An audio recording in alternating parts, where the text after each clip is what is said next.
armas kuulaja. Oled täna taas Iluvarju lainel podcastis, kus me ei aja ainult ilu taga, vaid hoopis vaatame selle sisse.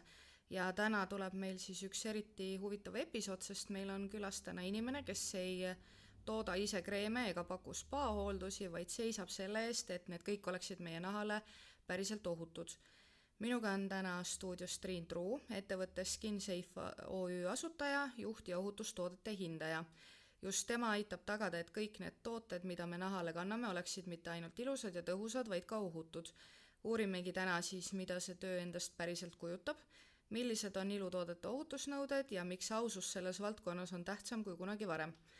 Ja enne kui edasi läheme, siis väike isiklik märkus ka. Täna tõenäoliselt kuulete, et ma olen siin üksinda seda saadet vedamas, et kahjuks oli aegu seekord väga keeruline klappima saada, nii et minu armas kaassaatejuht Silli jääb seekord kuulama teiselt poolt mikrofoni.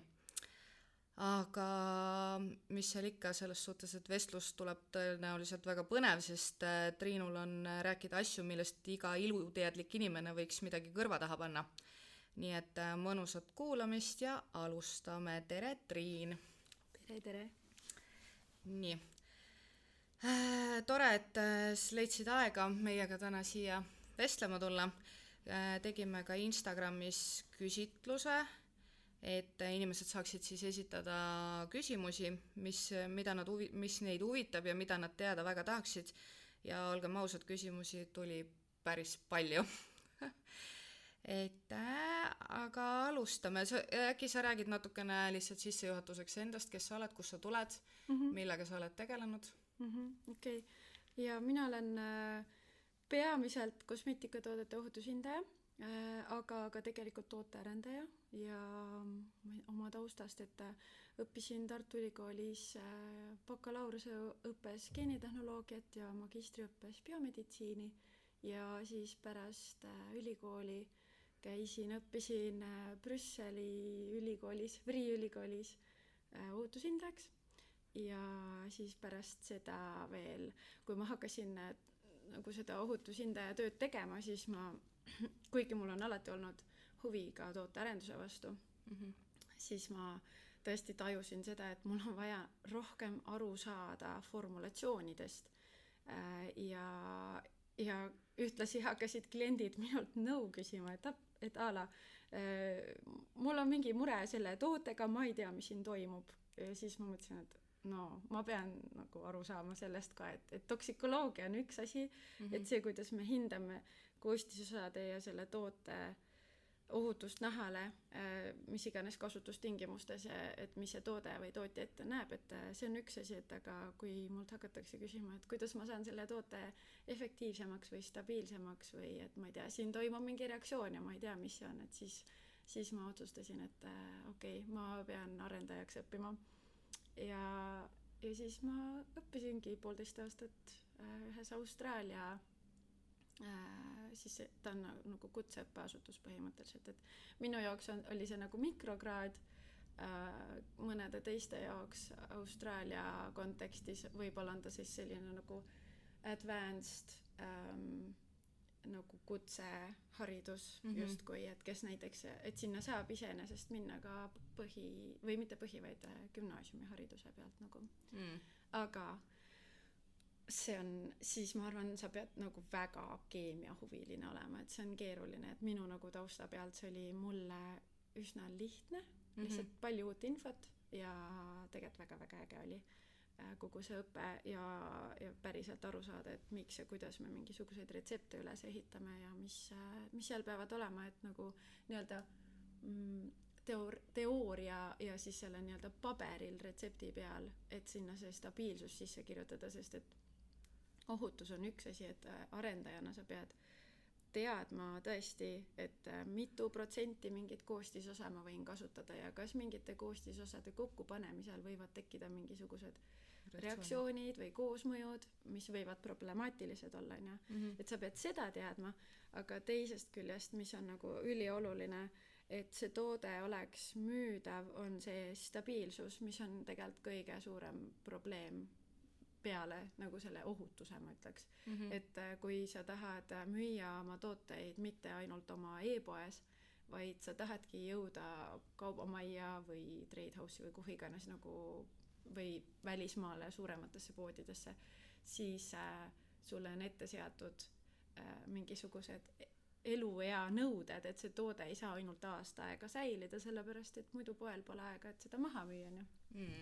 Et siis et see näiteks üks selline müüt või ma ei tea, kas ta on just müüt, aga et mida mõned just hästi looduskosmeetika nagu alustavad ettevõtjad tahavad öelda, on see, et meil on kõik hästi värske ja siis see toode säilibki ainult aasta aega, et mina isiklikult näen, et pigem seal on nagu, et see on vahva turundus võib-olla, et öelda, et meil on kõik hästi värske ja kõik on väga uus ja ise teeme ja nii edasi, aga tegelikult selle tagant minu jaoks paistavad välja sellised nagu ebakompetentsi kõrvad, et sa päriselt ei tea, kuidas arendada stabiilset pikka aega säilivat toodet, sest et looduskosmeetika ei pea tingimata lühikest aega säilima, seda on võimalik ka arendada nii, et see säiliks 3 aastat või kauem. Et jah, näiteks mingid siuksed huvitavad asjad, mis ma olen tähele pannud. Nii.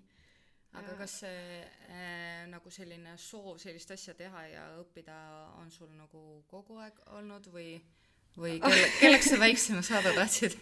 Ma ei tea ausalt, kelleks ma väiksena saada tahtsin, aga 9. klassi lõpus ma otsustasin, et ma tahan minna ülikooli ja gümnaasium oli täiesti selline pain in the ass etapp, mis oli vaja ära teha, et ülikooli saada. Ja siis 10. klassis meil oli, ma mäletan ülihästi, meil oli see uurimistööde alustaja nagu aine, kus sa pead mingisuguse teema võtma ja siis seda uurima, ettekande tegema ja võib-olla mingeid katseid tegema ka. Ja mina olin näinud sellel suvel vist, ma arvan, ETV-s, meil kodus tihti peale oli ETV, sealt tulevad igasugused need loodussaated ja mingid siuksed asjad ja siis ma olin näinud ühte saadet, kus räägiti geeniteraapiast. Ja see oli 2009, 2010, vist äkki umbes siukses ajajärgus. Ja siis nagu täna tagantjärgi ma ütlen, et siis ei eksisteerinud päriselt geeniteraapiat, et siis oli parimal juhul rakuteraapia, et geeniteraapia on reaalselt viimaste aastate nagu selline innovatsioon, mis päriselt nüüd meil olemas on, et me saame päriselt geeniteraapiat teha, aga siis seda presenteeriti kui siukest potentsiaalset sammu geeniteraapiani, siis ma olin nagu mingi, ma mäletan, mul olid mingid õpetajad, kes olid, Triin, sina lähed ju arsti teaduskonda ja umbes niimoodi, siis ma nagu mingi ei, mina lähen teadlaseks, mina hakkan geeniteraapiat arendama ja mina hakkan neid haigeid vaeseid lapsi ravima läbi selle teaduse.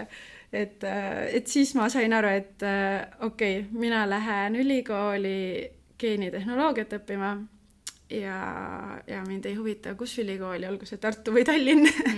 Aga lõpuks ma ikkagi läksin Tartu ülikooli ja see oli reaalselt et kui sa saad kandideerida erinevatele nendele erialadele, vist tol ajal oli äkki sa saad 3 valikut teha või midagi siukest. Ma läksin nagu all in ainult üks. Tartu ülikool, geenitehnoloogia.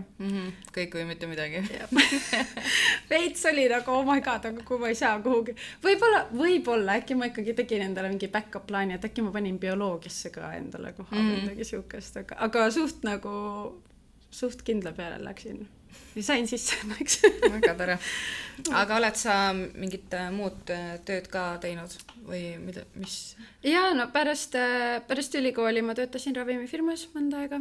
Hoopis teises valdkonnas, aga tänaseks on see väga, ma ütleks, et nii isiklikul tasandil kui ka üleüldiselt nagu hästi kasulik on, et ma töötasin naise tervisetoodetega ja peamiselt siis pikaajalise kontratseptsiooniga, et ma tean ühtlasi ka nii koolist, meil oli magistrantuuris oli reproduktiivbioloogia aine eraldi olemas, aga ka tööga seoses, et mis puudutab naiste reproduktiivsüsteemi ja hormoone ja kogu seda, et nagu see on selge peas. Okay. Et see oli siuke huvitav vaheetapp, et mis on läbi tehtud. Iga asi on millekski vajalik, on ju. Okay. Aga alustame siis küsimustega. Esimene küsimus, kuidas kontrollida tooteohutust? mis tasandil sa seda mõtled, et kas nagu tarbijana ma arvan küll, et see on nagu tarbijana pigem nagu tavainimesena, sest et minu tasandil nagu toksikoloogia tasandil ega ei olegi lihtne kuidagi seda selle info pealt teha, mis on tarbijale kättesaadav, sest et sul on kättesaadav põhimõtteliselt ju toote koostisosade nimekirja, ingredients list, mis on siis inki nimetustega antud. Et kuidas sa enda jaoks saad jälgida, et kas see toode sinu jaoks on ohutu, on see, et esiteks, kas sa tead, et kas sul on mingeid tundlikkusi a la mingite asjade vastu ja allergiaid. Ja need on siis allergeenid kindlasti, mis on nagu selles nii-öelda kohustuslikus nimekirjas, lõhnaallergeenid peavad tootel peal olema, kui nad on konkreetsetest kontsentratsioonidest üle, et see me kategoriseerime tooteid pealejäetavateks ja mahapestavateks, et pealejäetavate toodete puhul pannakse allergeenid kirja, kui see allergeeni, ütleme näiteks limoneeni kontsentratsioon ületab 0,001%. See ei ütle võib-olla inimese jaoks midagi. Ja ühesõnaga, allergeenid pannakse kirja siis, kui me näeme, ja need protsendid on siis need piirangud või vahemikud, kus me näeme, et see võib potentsiaalselt siis seda reaktsiooni tekitada. Okay. Need allergeenid võivad seal sees olla, et kui sul on mingi eeterlik õli või parfüüm seal sees on ju, et need allergeenid võivad seal tootes olla, aga kui neid on vähem, siis me teame, et tõenäoliselt nad ei tekita mingisugust nahareaktsiooni sulle või mingit allergeenilist sellist potentsiaali, sellepärast et selleks, et mingisugused reaktsioonid ka kehas saaksid toimuda, peab olema mingi kriitiline kontsentratsioon ületatud.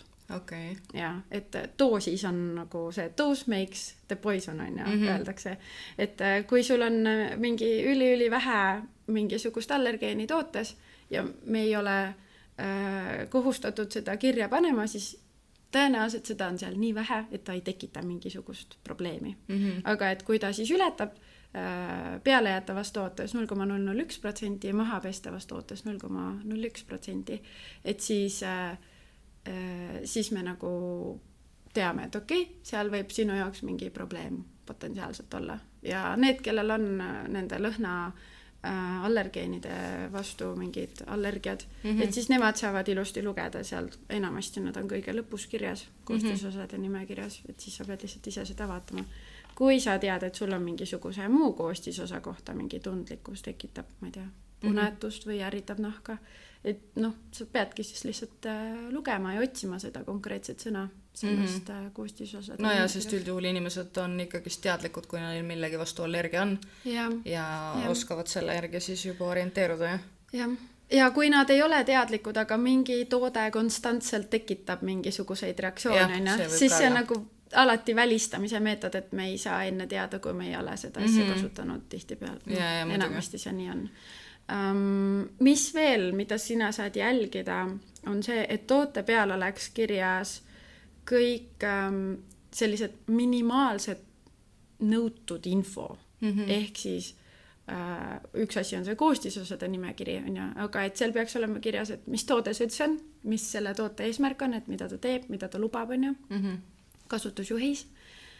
Lisaks sellised võib-olla asjad, mida ei osata vaadata, sest et ei teata seda, aga kui sa ei näe pakendi peal aegumiskuupäeva või partiinumbrit, siis sa tead, et võib-olla see tootja ei ole liiga pädev.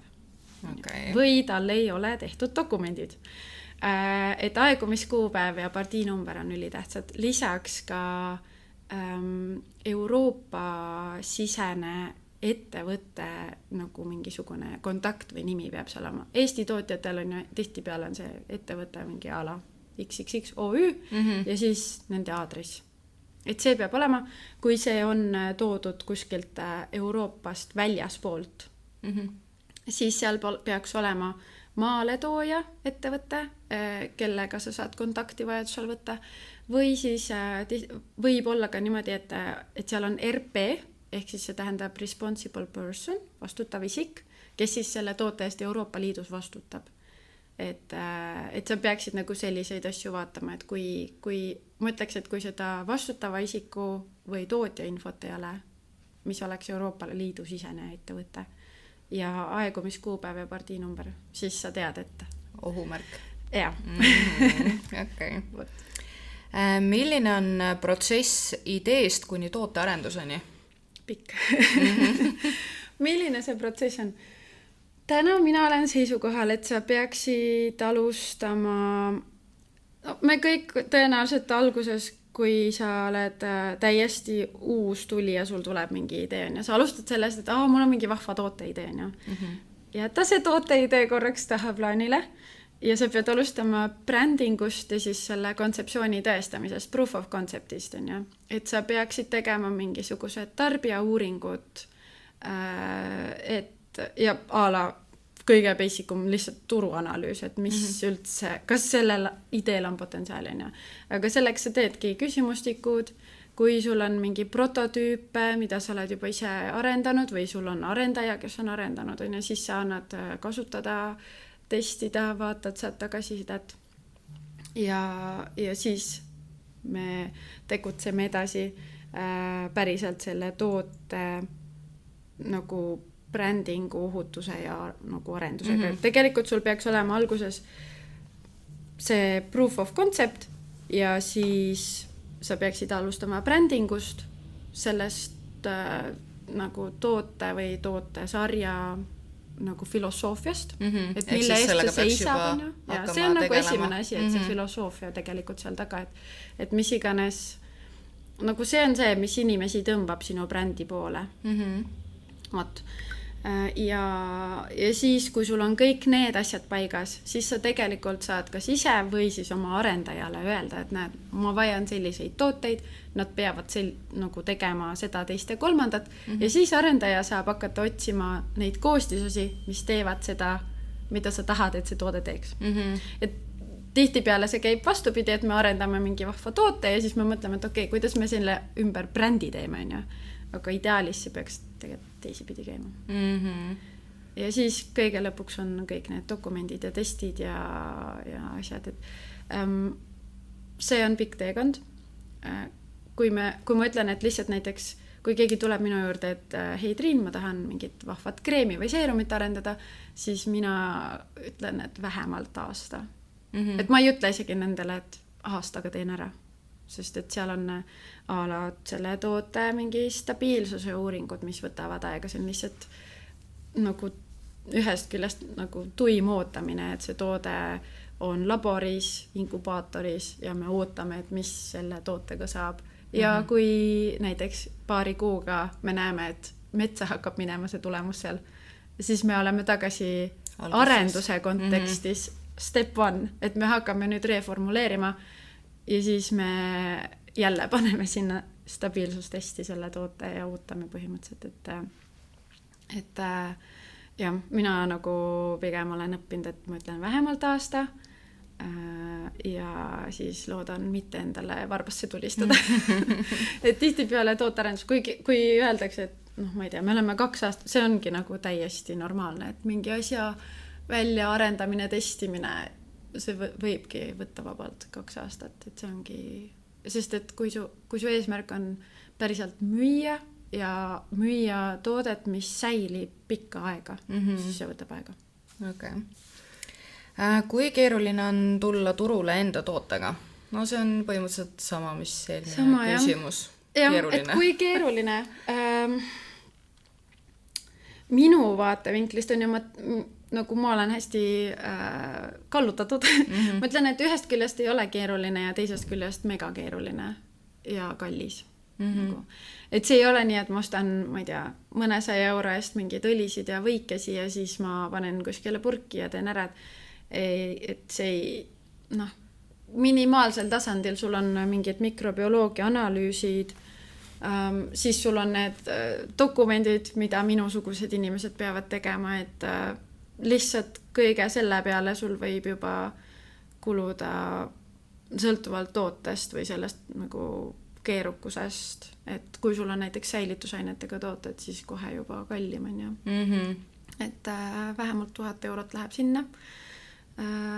kui sa tahad mingit efektiivsust tõestada, mingit dermatoloogilisi teste teha, sõltuvalt sellest, mida sa tahad teha, see võib olla nagu mingi mõni 100 kuni a la 20 000 eurot. Sõltub, mis toodet sa teed ja mis väiteid sa tahad sellele nagu tootele umistada. Ja siis me oleme nagu selles kohas, et a la igapäevaselt või et kui mulle tuleb e-poodi tellimused, siis ma hakkan kokku segama, on ju. See on kõige jaburam viis tegelikult üldse müüa, sellepärast, et sa paned ennast konstantselt mingisugusesse tootmisega seotud kinnisesse olukorda, mis teeb selle toote hästi kalliks ja lõpuks nagu põletab sind läbi, et seal tuleb siis ka välja arvutada tegelikult selline mõistlik partii suurus. Et kui me räägime sellest, et mina alati soovitan oma klientidele, et leia endale nagu tootmise partner, leia endale tehas, kes teeks sinu eest kogu selle tüütu tootmise ära, segavad kokku, sildistavad, panevad purki, karbivad, mida iganes on ju. Ja seal on reaalselt pigem selline 1000 tükki miinimum on ju. Aga see tundub alguses, kui mõned ütlevad, no et me tahame palju, 200 tükki, siis nagu kes tootmisest natuke rohkem teavad või kes selle sees on, siis nad ütlevad, et come on 200 tükki. Nagu me ei viitsi, nagu me ei võta seda ette, et see on sinu jaoks nii kallis, et sa ei suuda seda toodet maha müüa lõpuks. Et 1000 tegelikkuses, kui sa mõtled aastas on 360 enam-vähem päev on ja, siis tähendab, et sa peaksid umbes 3 toodet päevas müüma. Tundub, et ei ole keeruline, aga võib olla väga keeruline.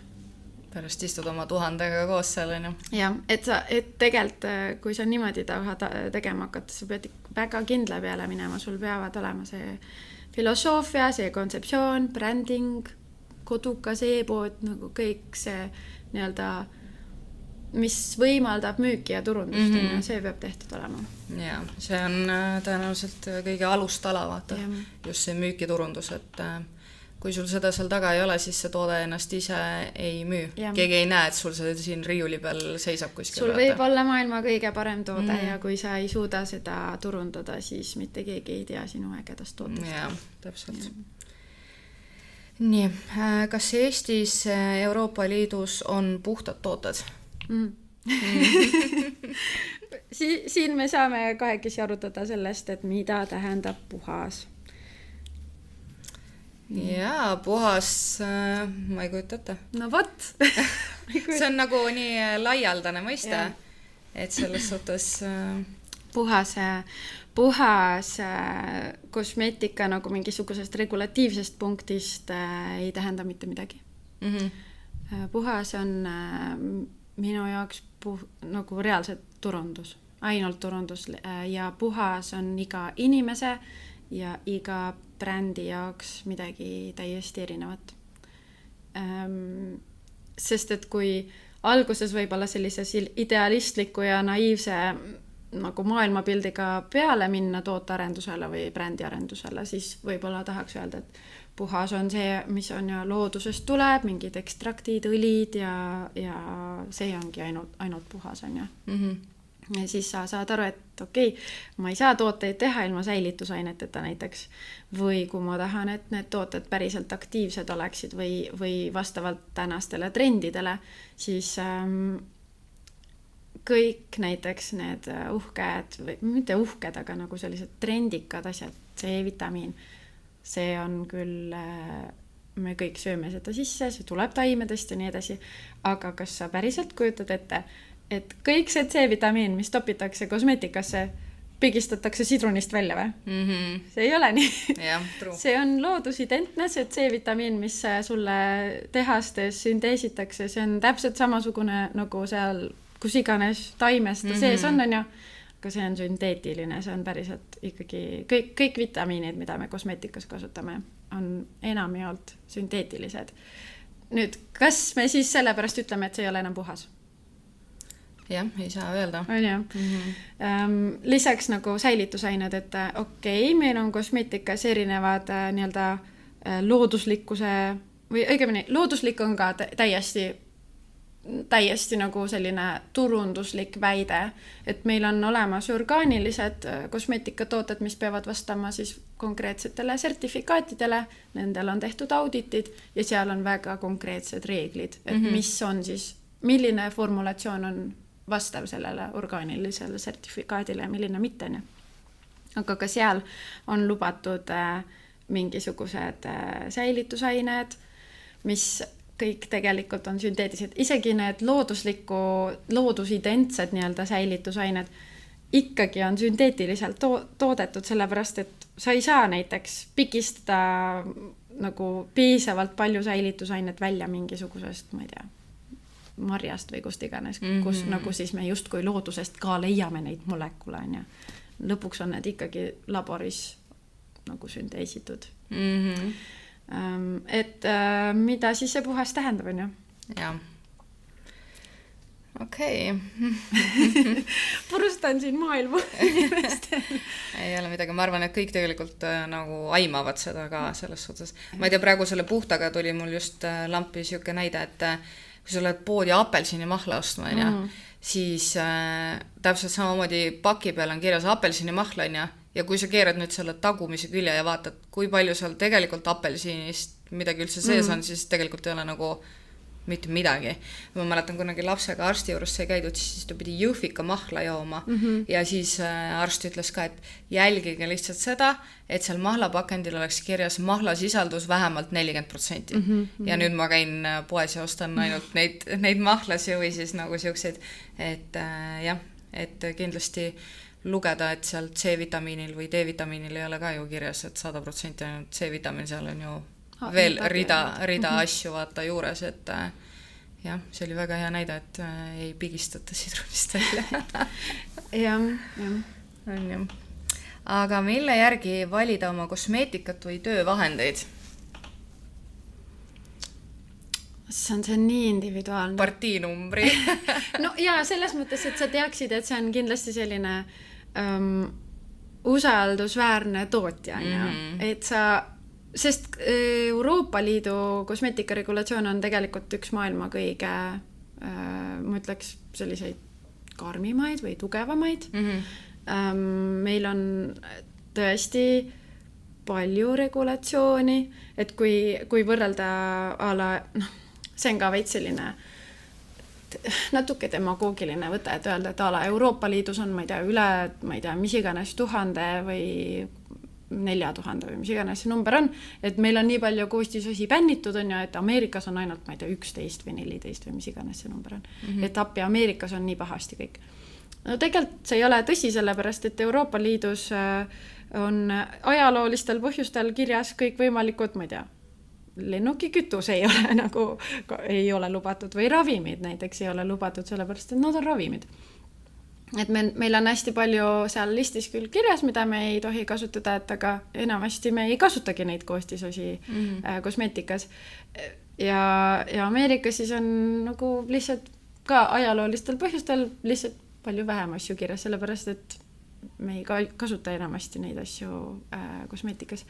Mis nagu minu meelest Euroopa regulatsiooni muudab eriliseks on see, et tõesti iga aasta mingisugused koostisosad tõenäoliselt satuvad bänni. Enamasti need on need koostisosad, mida me ka ei kasuta.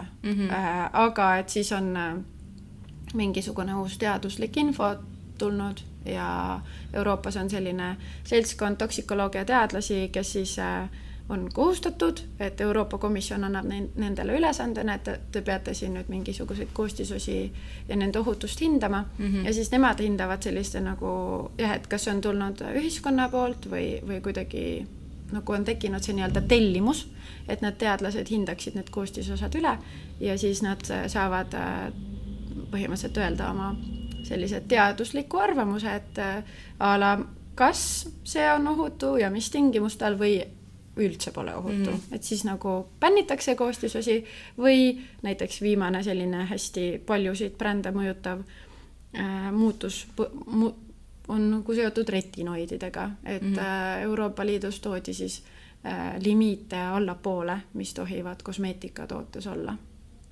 et paljud brändid peavad hakkama ümber formuleerima oma retinoidi tooteid näiteks. Ja seal siis olid tõenäoliselt retinoidid muutusid hästi populaarseks, on ju. Eeldan, et hakati nägema palju kõrvaltoimeid, sest noh, ikka on see, et rohkem on parem, on ju.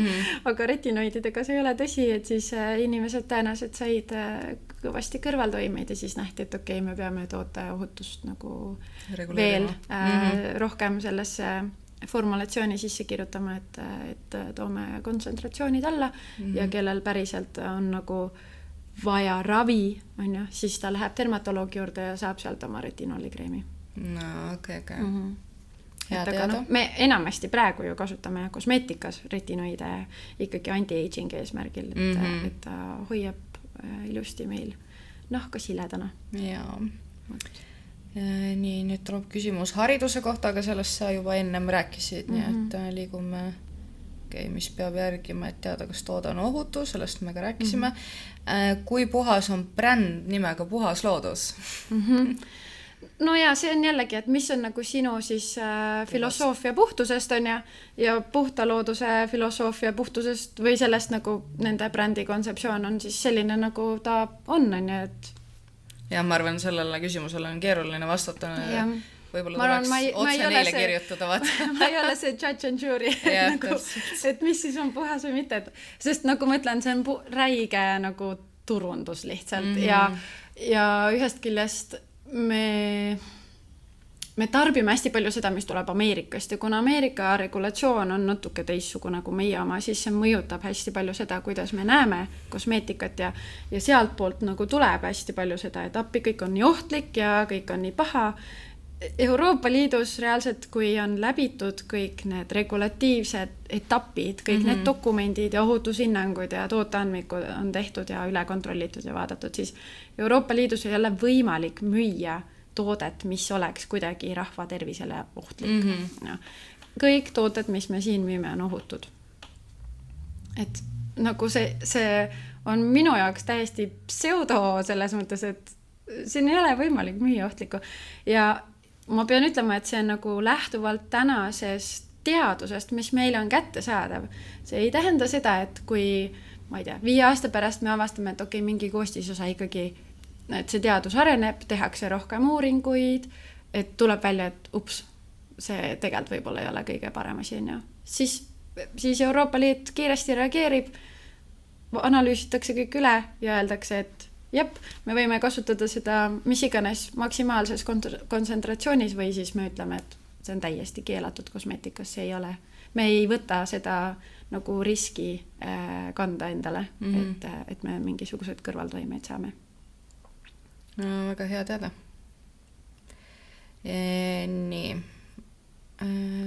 Kas looduslik kosmeetika on alati parem või ohutum kui tavaline? Jälle. Ma enne, kui ma tahtsin rääkida looduslikust ja puhtusest, siis praegu sinuga rääkides ma olen juba ka sa oled ümber pööratud. Neid küsimusi vaadates, jälle. Tegelikult ma kindlasti ei ole nagu looduskosmeetika vastane, et reaalsus on see, et kui mina arendan, siis ma ka kipun nagu vaatama looduslikemate koostisosade poole ja kuigi ma tean, et näiteks parabeenid meil on ka väga-väga reguleeritud, seal on üliväiksed kontsentratsioonid, mida me võime kasutada, aga nendel üliväikestel kontsentratsioonidel parabeenid on ülimalt efektiivsed. Et ma ei ole nagu see, et jäi parabeenid kasutame igal pool, ja ma ei ole ühtegi toodet arendanud, kuhu ma oleks parabeeni sisse pannud. Sest et esiteks turg ei taha seda ja teiseks mul endal ka käsi nagu liigub või silm vaatab nagu neid looduslikemaid alternatiive. Ja sellele vaatamata, et parabeenid on ohutud nendes kontsentratsioonides, mis meil üldse lubatud on, ja meil on ainult mõned parabeenid lubatud, et väga palju on meil ka bännitud parabeene, mida nagunii kosmeetikas ei kasutata.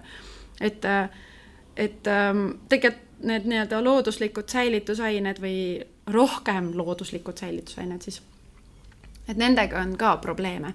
Nendega võib olla rohkem allergiaid, rohkem nahaärritusi, siis toote arenduslikust seisukohast on nad ülikapriissed. Nendel on tihtipeale üliväikesed pH vahemikud, kus nad aktiivsed on, et nendega muutub tootearendus oluliselt keerulisemaks kui mõne sellise nii-öelda old school väga-väga pikka aega kasutuses olnud ja tegelikult täiesti ohutu säilitusainega. Et parabeenid tegelikkuses ei tekita enamasti ei tekita allergiaid, see protsent võrreldes teiste säilitusainetega on üliväike. Mingi Euroopas on tehtud see test, et see oli ala 1–2% vist äkki, kui ma õigesti peast mäletan. Et kellel nagu on ala parabeenide vastu allergia võrreldes teiste säilitusainetega, kus see võib nagu oluliselt rohkem olla. Ja okay. Et tegelikult on ka teisi säilitusaineid, mis ei ole parabeenid, mida on lihtne kasutada, aga siis seal võivad olla mingid lõhnaprobleemid, et säilitusainetel võib ka mingi oma lõhn olla, mis kägib ära sinu tootelõhna näiteks. Et siis see valik nagu järjest muutub kitsamaks ja siis sul tekivad mingid lisatingimused, kuidas formuleerida ja siis kui sa tahad mingit konkreetset säilitusainet valida, siis tuleb välja, et appi, ma ei saa seda aktiivainet valida, sest et selle pH ei sobi või mis iganes muu jama seal võib olla, et see kõik muudab asja keerulisemaks. Sellepärast ongi loodud sellised inimesed nagu sina, kes neid asju teavad. Aga mida tähendavad dermatoloogiliselt testitud ja hüpoallergeenne need mõisted? Dermatoloogiliselt testitud tähendab seda, et seda toodet on reaalselt, see on nagu kasutajatest põhimõtteliselt. Seda on konkreetsete ISO standarditega, on eraldi testid, on issand eesti keeles ma ei oska öelda, see on nagu batch test, inimkatsed selja peal tehakse ja siis sõltuvalt sellest tootest, kas pannakse plaastri alla või mitte ja siis vaadatakse nagu, see ütleme, katsedisain võib väga erinev olla, et see võib olla nii, et 24 tundi, see võib olla nii, et tullakse mingi aja pärast tagasi, et sõltub väga konkreetsest tootest ja mis on selle katse eesmärk on. Aga see tähendab, et toode on pandud katsegrupile naha peale ja siis dermatoloog hindab, kas on tekkinud punetus ja kui palju on tekkinud punetust ja siis saab öelda, et kas see toode on nagu siis nii-öelda sobilik ala tundlikule nahale, selleks on vaja siis kasutada tundliku nahapaneeli, et on inimesed, kellel on tundlik nahk või siis lihtsalt nagu saab öelda, et dermatoloogiliselt testitud. Aga selleks, et sa saaksid öelda, et on dermatoloogiliselt testitud, tähendab ikkagi seda, et sellel tootel ei tohiks olla mingisuguseid, nagu ei tohiks tekkida mingisuguseid kõrvalmõjusid, punetusi või niimoodi. Et iseenesest ju saaks on ju öelda, et dermatoloogiliselt testitud, aga hullult halvad tulemused. Kõik läks punaseks. Aga seda ei tohi teha. Ja hüpoallergeenne sellega on selline lugu, et mitte ükski toode maailmas ei ole täiesti nii-öelda allergiavaba. Me ei tohi ka kosmeetikas sellist väidet pakendile panna, et allergiavaba. Sest kuskil leidub üks õnnetu hing, kellel on mingi asja vastu allergia. Nagu kuskil keegi on. Aga hüpoallergeenne on siis selline, et vastavalt standarditele me siis püüame kasutada koostisosi, mille osas me teame, et see allergeensuse potentsiaal on 0 tegelikkuses. Ja hüpoallergeenne siis tähendab tõesti seda, et sa ei saa kasutada lõhnasid, mille sees on allergeenid. Ehk siis nagu praegu regulatsiooni poolt ette määratud allergeenid on ju.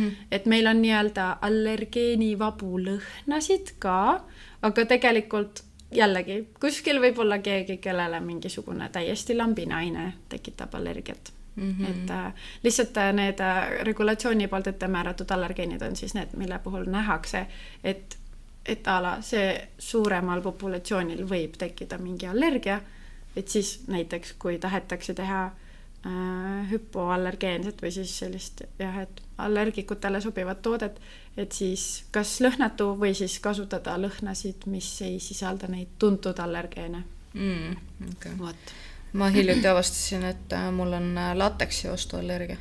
Ja see tekib kasutamise käigus, et alguses ei ole, aga see lihtsalt tekib. Ma lihtsalt ükskord proovisin kindad, ostsin endale need kummikindad ja lateksiga panin kätte need ja siis tegin 1,5 tundi tööd, siis ma tunnen käed natuke veits sügelevad, vaata, ja siis mõtlesin, okei, nagu, et võib-olla ei ole nagu hullu midagi, vaata, ja siis äkki mingi higi. Ja ma läksin koju, mul olid käed ja jalad ja kõik, terve keha oli mingeid siukseid suuri punaseid kuplasid täis ja siis oli küll nagu mingi, oh my god, ja nüüd ma kasutan ainult nitriilkindaid, sest ma ei saa seda lateksit kasutada üldse.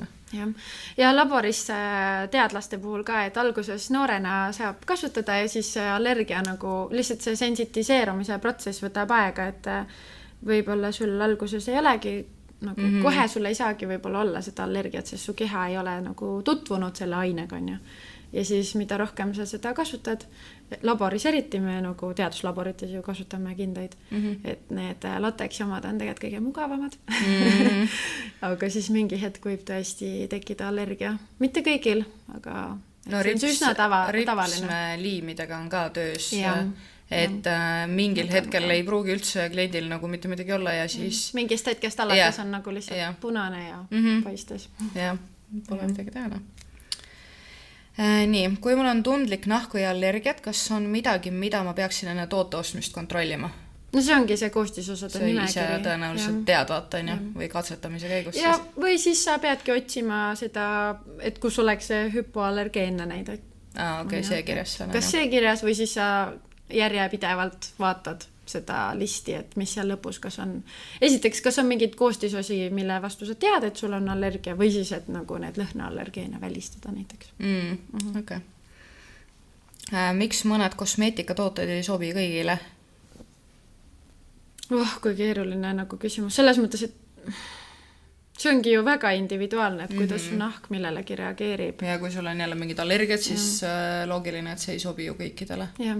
Et kui me nagu mingi sellisest nii-öelda bioloogilisest seisukohast lähtume, et aga miks kõigile ei sobi? Võib-olla sulle ei meeldi lõhn lihtsalt. Ma ei tea. Jaa, on küll, see võib ka olla.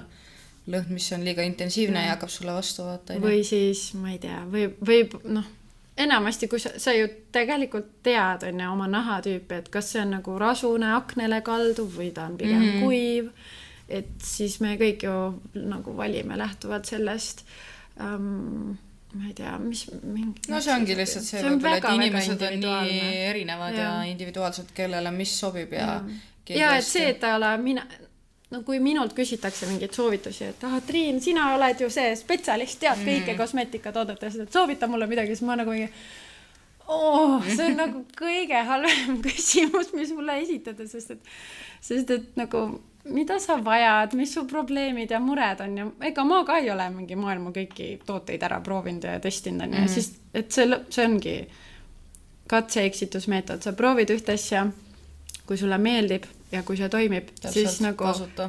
Ei ole vaja nagu, kui sul on väga igav ja palju raha, go for it, testi, katseta, mängi on ja, aga kui sul on nagu mingi piiratud eelarve ja sa ei viitsi jännata ja otsida ja lugeda, siis et kui sa leiad ühe asja, mis sulle meeldib ja mis toimib, siis kasuta seda.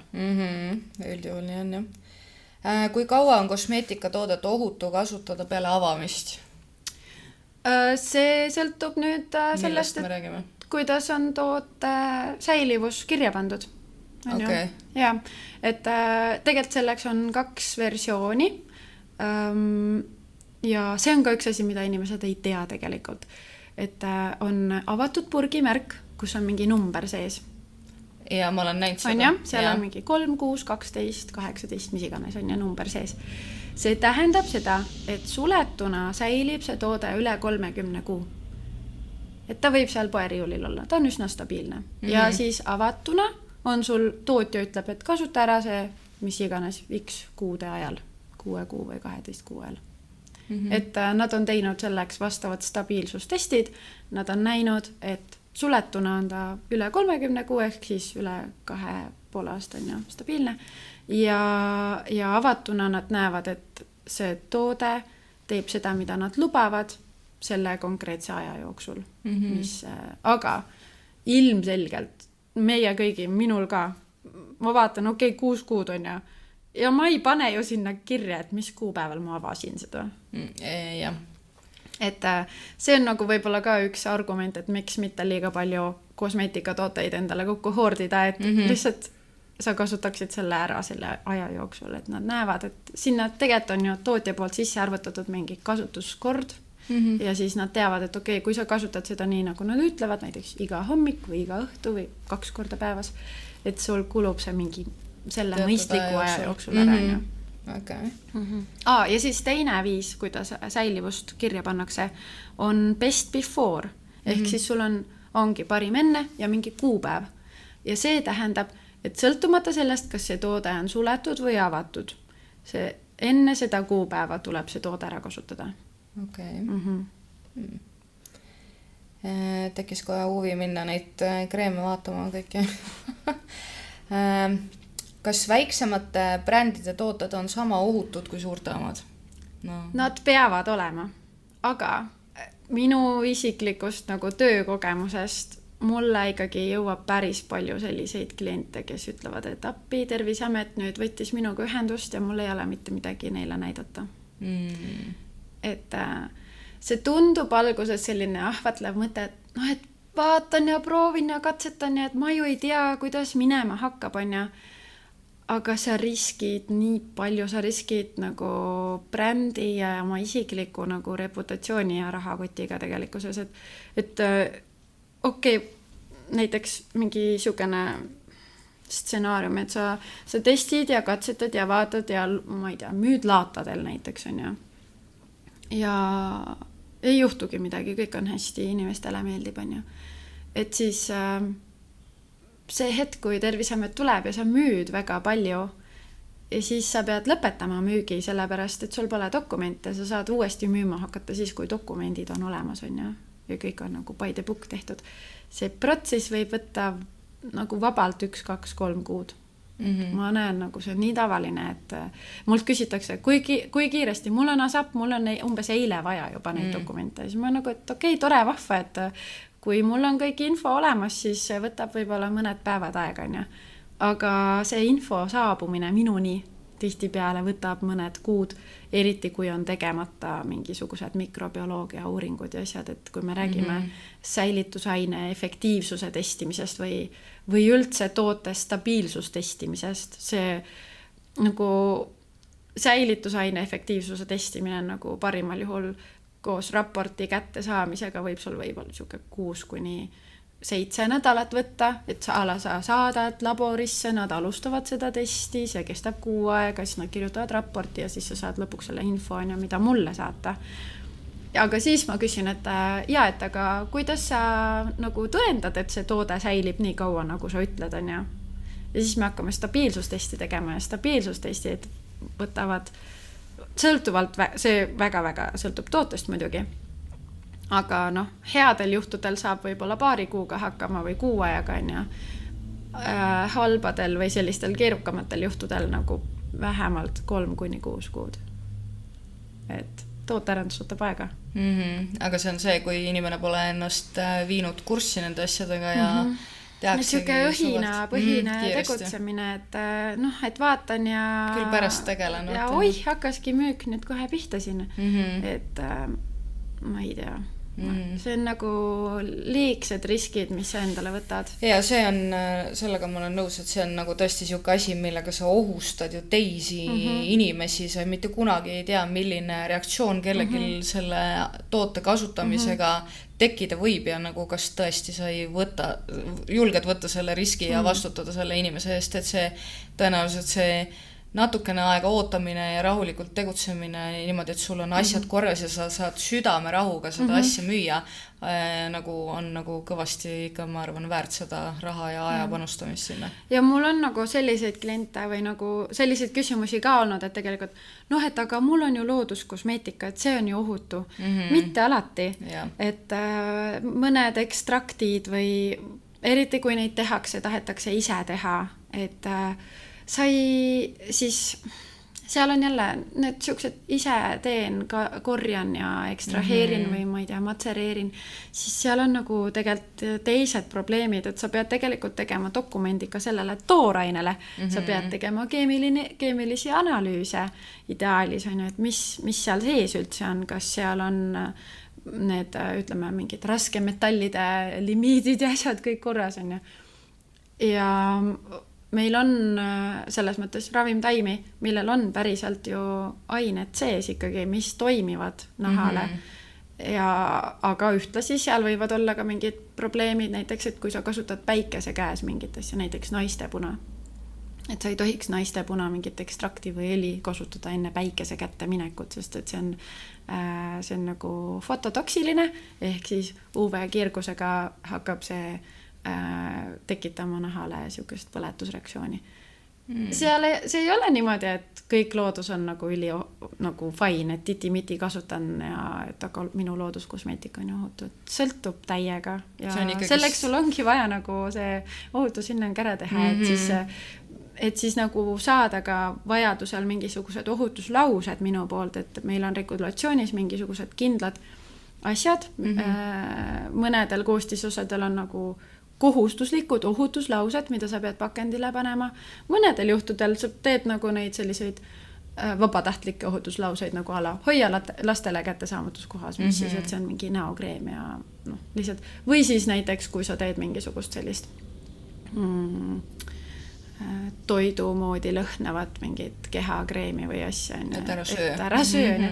Kuigi sellega oli suur skandaal viimasel ajal, on ju, et ei tohi teha sellist, et sa ei tohi panna tootele mingisuguseid toidunimetusi, sa ei tohi öelda, et see mingi maasikavahukoor on, ja kui see on lihtsalt vahukoore moodi vahustatud ja maasikalõhnaline mingi kehavaht on, et siukseid asju ei tohi teha, sest et sa võid täiskasvanud adekvaatse inimesena öelda, et et come on, kõik saavad ju aru, et see ei ole, et see on nagu mingi kehavaht või et see ei ole söök, on ju.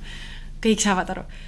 Kõik ei saa aru, et kogu kosmeetika regulatsioon ju tegeleb rahva tervishoiuga ja rahva sisse kuuluvad ka lapsed ja vanad, kellel ka sarnaselt lastele on see maailmast arusaamine juba võib-olla natukene kahanenud, on ju.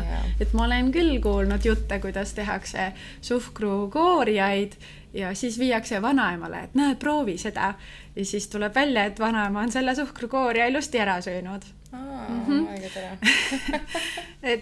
Et okei, suhkur ja õlid, et tõenäoliselt midagi juhtu, et need ongi enamasti šää või kokos või õli, on ju, et nad on nagu söödavad. Aga me ei saa eeldada, et kõik saavad asjadest nii aru, nagu me normaalseks peame. Mu sõbranna ükskord ütles väga hea lause, ma ei hakka seda ühte konkreetset sõna ütlema, mis ta inimeste kohta ütles, aga ma ütlen natukene leebema sõna kohta, et kui sa midagi teed või midagi kirjutad, siis sa pead alati mõtlema, et inimesed on rumalad. Et isegi kui see mingi lause sinu jaoks tundub nagu nii arusaadav ja nagu mõtestatud, siis sa pead kindlasti mõtlema, et mitte või on kuskil mingid inimesed, kes ei saa sellest niimoodi aru, et sa pead selle nagu ette kirjutama.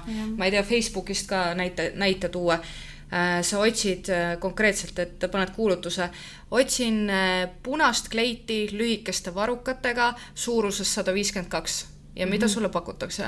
Roosat kleiti pikkade varrukatega 98 suurus. Nagu kõike seda, mida sa ei küsinud, vaata. Et see on jah, et pigem mõtle, pane sinna rohkem informatsiooni, et isegi kui see sinu jaoks tundub loogiline, siis see ei pruugi kellegi teise inimese jaoks olla sama loogiline, vaata. Ja nagu, mis puudutab näiteks lapsi, et kui me teeme selliseid tegelikult ei tohigi nagu ülirealistlikke toidusarnaseid küünaldega on ka see sama teema. Et me nagu peame mõtlema, et kõigil ei ole nagu ideaalselt ehitatud valmis vannitoad, riiulid, kapid on ju. Et need on ikka kuskil kättesaadavas kohas. Need võivad olla niimoodi, et see 2,5 või 1 või mis iganes ta saab kätte. Nad on ju oma näpukestega väga osavad. On ju, ja kiired. Nad krutivad lahti ja nad proovivad kõike, et hea on, kui see on nagu mingi looduskosmeetika ja sul on seal üsna söödavad asjad sees on ju. Ja noh, ma ei tea, lapsed mingi soolakooriatega või siuksed, millel on halb maitse, nad proovid ära, aga nad ei hakka seda sööma. Aga kui see on suhkrukooria või see on kuidagi siuke meeldiva maitsega, et tihtipeale küll need aroomiained või nagu fragrance ained on lihtsalt lõhnavad hästi, aga tootele hea maitse ei teki, on ju. Aga siis on meil aroomiained nagu huule mingites õlides või huulepulkades, on ju. Et see nagu maitsestab ka, on ju. Et siis on nagu hoopis teine lugu, et siis võib küll olla, et see asi on söödav ja me ei tea ju tihtipeale, mis nagu vanadel inimestel on see probleem, et nende lõhna ja maitsetaju ju halveneb ja nad ei taju, see maitse nagu, nad ei tunnegi seda nii hästi, siis nad võib-olla söövad lihtsalt selle ära. Kõike juhtub. Siis kui ma õppisin ohutushindajaks, siis meile ikkagi näidati ka erinevaid siukseid kosmeetikatoodetega juhtunud äpardusi, et üks naine näiteks käis kogu aeg oma nahaarsti juures, et ma ei tea, mul on mingi nagu nägu oli hästi siukene põletikuline, punane ja siis kui nad lõpuks, ma ei tea, kuidas ja kui kaua see aega võttis, aru said, et ta oli kasutanud dušikeeli või mingit siukest pesevat ainet kreemina. Et ta nagu see on jättis naha peale. Ja siis ilmselgelt see hakkab tekitama ärritust, sest see on mõeldud maha pesemiseks, see on puhastav toode, on ju. Et seal on ka see, et miks etiketi peal tekst peab olema piisava suurusega ja loetav, on ju, et see ei saa mingi kirpukaka olla. Jaa, kus luubiga lugema peab vaata, on ju. Selliseid tähtsaid asju. Nii. Mida peaksin pakendilt kindlasti lugema enne toote ostmist? No me võime selle uuesti üle käia. Ja, et lühidalt. Mis see toode üldse on, mida ta teeb, kasutusjuhend, koostisosad, partiinumber, aegumiskuupäev ja siis, et seal oleks see tootja info ka. Ja, just. Kuidas ma saan ise kontrollida, kas toode on Euroopa Liidus seaduslikult turule lubatud? No põhimõtteliselt ega ise, meil on see üks teavitamise portaal, aga tavainimesed sinna sisse niisama ei pääse. Et variant on siis kas kirjutada Terviseametile ja küsida, et leidsin siukse toote, ma ei tea, kas see on. Muidugi esimene variant on võib-olla tootjale kirjutada, et siis vaadata, mis ta vastab üldse. Kui ta hakkab kuidagi kõrvale põiklema või midagi siukest kahtlast rääkima, siis äkki ei usalda, on ju. Aga tegelikult need samad asjad, et kas kõik need nii-öelda minimaalsed kohustuslikud asjad on pakendil kirjas ja kui sa ikka ei usalda, siis variant on, et ära lihtsalt osta või siis kirjuta Terviseametisse ja küsi, et kas see on nagu nii-öelda legaalne toode ja nemad saavad siis kontrollida seda oma andmebaasist. Kui tihti toimub koolituste korraldamine ja kas neid saab ka veebis läbida? Sa teed koolitusi ka? Ja koolitusi ma teen, üks suur koolitus, kus me siis õpetame looduskosmeetika arendust ja kogu sellist nagu brändi loomist ja regulatori osa on ka seal. See toimub kord aastas, et see on pikk programm, ütleks, et see oli 8 kuud äkki. Ja sügisel hakkab ja kevadel lõppeb, ja seal on see on siis koostöös Sebil koolitustega, et mina õpetan seal arendamise teemasid ja siis regulatsiooni teemat, et kuidas etiketi koostada ja et kõik vastaks nõuetele, et mis see ohutushinnang ja nii edasi on. Ja see ma Mariga rääkisin, kes seda Sebili veab, et tema jutu järgi ma sain aru, et see hakkab sügisel uuesti, et kes tahab, saab sinna tulla. Teised koolitused on sellised, et kui tulevad huvilised kokku, et siis ma teen põhimõtteliselt. Et see Eestis see turg on üsna pisike. Mis need teised koolitused veel on? Lihtsalt ma teen sellise ühepäevase nagu hästi intensiivse nagu regulatsiooni, et selgitan lahti, et mis see regulatsioon üldse tähendab, mis nõuetele sa pead vastama ja nii edasi. Et see on ka selline info, et kui sa saad selle regulatsiooni, sellega lajatatakse sulle vastu nägu, ja siis sa mõtled, et mine pekki, ma ei saa midagi aru. Et siis ma teen sellist koolitust, kus ma räägin selle lahti täiesti üksipulgi ja siis jagan infot, et mis siis on vaja teha ja nii edasi. mida sisaldab koolitus, see ongi põhimõtteliselt siis nagu, et kui sul on mingi idee olemas, siis sa võidki minna sinna 8-kuulisele koolitusele, siis ja et kui sa tahad ise nagu õppida, et kuidas nagu toodet siis nagu päriselt arendada, siis on see variant on ja või siis kui sa juba, ma ei tea, oled kuskil maal või sa oled lihtsalt brändi omanik ja tellid arenduse või tootmise kuskilt mujalt, ega kõik ei arenda ise ju, et see ei ole ju realistlik. Et alati on võimalik tellida kas tootearendust või siis toote tootmist või white label nagu noh, et sul on kuskil mingid tooted, mis sulle meeldivad, sa küsid, et hei, kas ma saan oma pakendisse nagu teha, et siis tehased nagu tulevad vastu tihtipeale. On eraldi tehased, kes pakuvadki ainult white label teenust näiteks või private label teenust. Ja et siis, aga tihtipeale nendega ongi see, et sa saad nagu selle toote, et aga dokumendid, asjad pead ikka ise tegema, et siis okei, ehk siis testid ja kõik asjad ise on ju. Okei. Kas ma võin lihtsalt mõne retsepti järgi kodus toote teha ja müüma hakata? Ei. No sa võid mõne retsepti järgi muidugi toote teha, aga see, siis sa pead nagu jah, kõik selle muu kadalipu läbima. Jah, või siis ise ainult kasutama on ju. Jah. Kuidas ma tean, kas mu toode vastab kõikidele reeglitele ja on legaalne? No siis sa pead teadma seda regulatsiooni põhimõtteliselt, et läbi käima selle ja vaatama, et siis see vastaks reeglitele ja noh, lõppude lõpuks ega sa ilma selle ohutushindajata ikka ei saa ka. Et see on see üks sammuke, mis tuleb ära teha. Ja kui sa juba jõuad ohutushindaja juurde, siis noh, tegelikult on nii, et take a chill pill, mina võtan selle heavy lifting on enda peale ja ma lihtsalt ütlen sulle, mida sa pead tegema, mida sa pead otsima ja mida sa pead mulle edasi jagama, et me jõuaksime siis sellise legaalse tooteni, mida on okei müüa. Ja, ehk siis Triin pakub ka konsultatsioone, nii et pange endale ajad kirja ja saate oma küsimustele tõenäoliselt vastused, on ju? Ja ma pean hakkama hoopis mingit videokursust tegema. Jah, täpselt.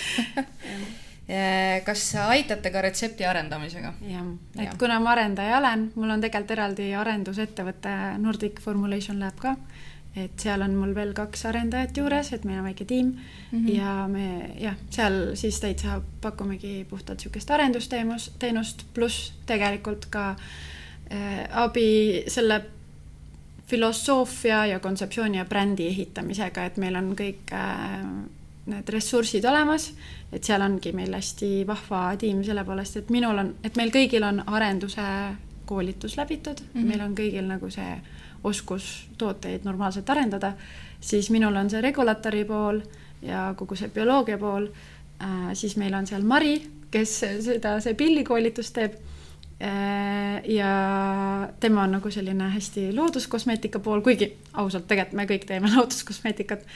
Ja siis meil on Meril, kellel on turundustaust, et siis meil on siuke hästi mitmekülgsed omadused või oskused, teadmised ja et me suudame seda just nagu seda brändingut ja väidete loomist ja kõike seda sinna juurde teha. Täiustate teineteist. Jah, sest et noh, nagu me alguses rääkisime, et tootest üksi ei piisa, et sa pead suutma seda müüa, sa pead suutma selle sõnumi kuidagi oma tarbijani viia.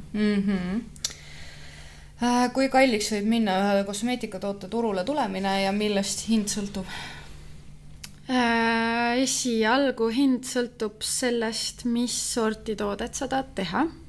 Kui see on puhtalt näiteks ainult õlid ja mingid sellised basic lihtsad asjad on ja siis sul on seal nagu tooraine pakendikulu, brändingu või koduka ehitamise kulu, siis see regulatori kulu on ju, et mis testid ja dokumendid on vaja teha. Ja siis sõltub sellest, et kas sa tahad sinna panna mingeid uhkeid kalleid aktiivaineid juurde või mitte.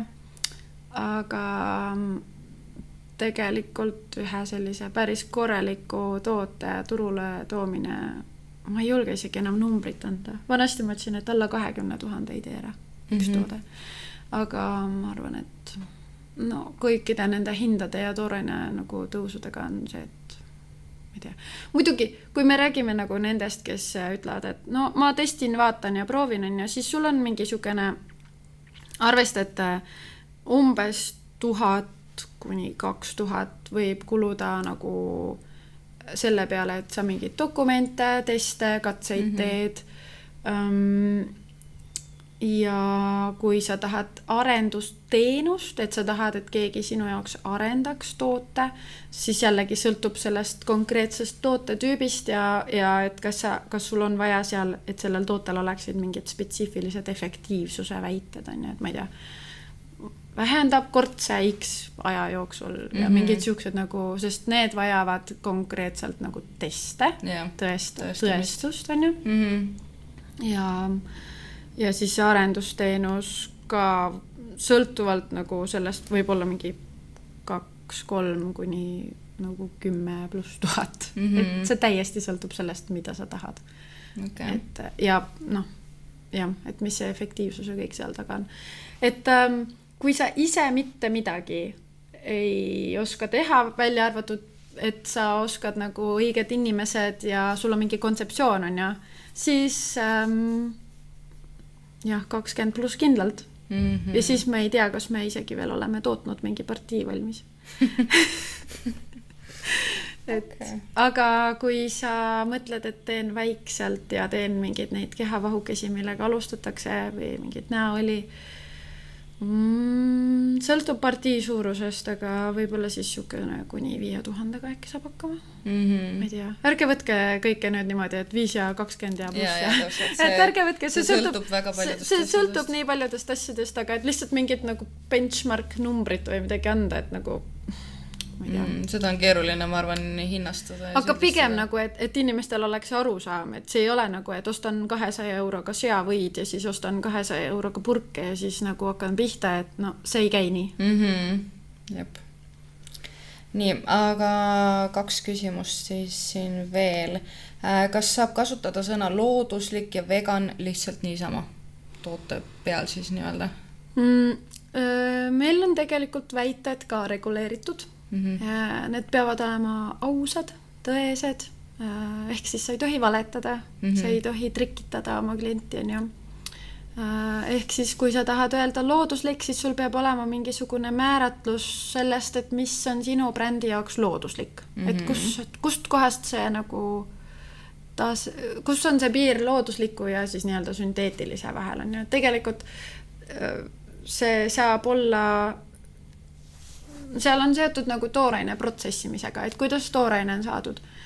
Ühele inimesele looduslik on see, et on ainult, ma ei tea, külmpress ja mingid ekstraheerimised ja siis sa põhimõtteliselt võib-olla isegi ei saa mingit säilitusaineid kasutada, ja kui sa tahad teha kreeme, mingid veebaasil tooteid ja nii edasi, siis sinu standard looduslikkusest hakkab kohe kuskile teise kohta liikuma, et siis on nagu loodusidentne okei, on ju, mis on küll nagu ongi need sünteetilised, aga see molekul on täpselt samasugune nagu looduses. Siis võib-olla sul on mingisugused loodusliku päritoluga, aga natuke rohkem protsessitud koostisosad, on ju, et nad on nagu, tooraine tuleb loodusest, aga see protsessimeetod nagu võimaldab meile elegantsemaid tooteid luua tegelikult. Ja siis ongi see täiesti sünteetiline, mis me ütleme, on siis see, et mis on nagu nafta baasil sünteetiline keemia ja nagu kogu see asi, on ju. Aga see ei tähenda, et üks on halvem kui teine, et võib-olla mõned nii-öelda täiesti sünteetilised koostisosad on oluliselt puhtamad, sest et neid saab rafineerida võimalikult puhtaks, et seal olekski ainult see üks puhas molekul, on ju. Loodusest, ma ei tea, teed mingisuguse taime tõmmise, seal on kõike sees, et kui sa keemilist analüüsi ei tee, siis sa isegi ei tea, mis seal sees on. Nii, ja viimane küsimus oligi siis see, et kas SkinSafe OÜ saab aidata kogu protsessiga algusest lõpuni? Jaa, kindlasti. Nii, aga ma tänan, et sa tulid täna siia. Küsimused said otsa ja tõmbame siis otsad kokku. Et aitäh, et kuulasite ja olite täna meiega koos. Et loodame väga, et te saite siit kaasa siis väga palju uusi teadmisi, mina küll sain. ja ma isegi sain aru, mis sa rääkisid. Jess, see on peamine. Just, ja et saite kindlasti teada väga palju, mida tähendab siis ilutoodete ohutus ja miks on oluline vaadata kaugemale siis sellest ilusast pakendist natukene. Et, ja kui see episood pani sind mõtlema või siis tahad jagada oma kogemust mõne tootega, mille puhul ohutus või koostisosad on küsimusi tekitanud, siis võite meile kirjutada iluvarjus@gmail.com ja ma arvan, et sulle vist, kus sind leida saab, Instagramis, aga minu kodulehelt saab ka minu meili, kuhu võib kirjutada. Ja ütle kodulehekülg ka igaks juhuks. skinsafe.eu. Et siis võite sinna kirju teele panna ja meile siis kirjutadagi näiteks mingeid ägedaid lugusi või siis mitte ägedaid lugusi, näiteks kosmeetika kasutamise teemal, mida kellelgi juhtunud on. Et seda oleks päris põnev mõni osa sellest teha. Ja kuulake meid kindlasti siis Spotify's ja kohtume siis järgmine kord. Aga seda, mida me veel järgmine kord teeme, hetkel jäägu see pigem üllatuseks, et siis on juba Silliga tagasi ja aitäh sulle, Triin, et tulid täna. Oli tore. Aitäh, et kutsusid. Ja, tšau. Tšau.